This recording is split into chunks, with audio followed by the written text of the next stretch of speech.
TV13 ડિજિટલના platform સાથે હું સંજય દવે.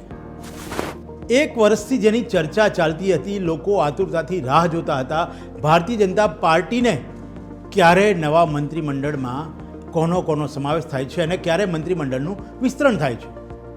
તો અંતે એ ઘડી આવી ગઈ અને આજની ઘડી તે રડી આમણી એવું સાબિત થયું અને નવા ચહેરાઓને સ્થાન મળ્યું.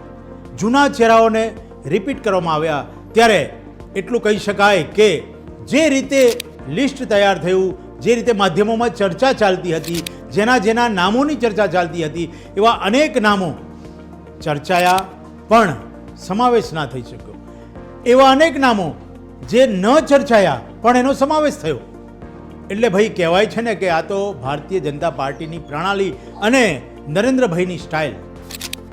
બધું સમૂહ સૂત્રું જો અહેવાલમાં આવે તો પછી ભારતીય જનતા પાર્ટીની એ કઈ રીતે યુક્તિને આપણે કહી શકાય કે ભારતીય જનતા પાર્ટીની સામે મીડિયા સફળ થયું. ભાઈ મીડિયામાં તો બધું ચાલે, પણ અહીંયા એક વાત એ છે કે ઘણા સમયથી પાર્ટીની સેવા કરીને પાર્ટીમાં પ્રમુખ પદ ભોગવીને કોંગ્રેસમાંથી ભારતીય જનતા પાર્ટીમાં આવેલા અર્જુનભાઈ મોઢવાડિયાને પણ મંત્રી પદ મળ્યું અને અંતે એમની જાણે કે એક એમની નોંધ લેવાઈ. ભારતીય જનતા પાર્ટીની આ પ્રણાલી છે કે યોગ્યતાને પારખવી અને યોગ્ય સમયે એને પદ આપવું. અનેક એવા ચહેરાઓ છે, ચર્ચાઓ તો ઘણી છે.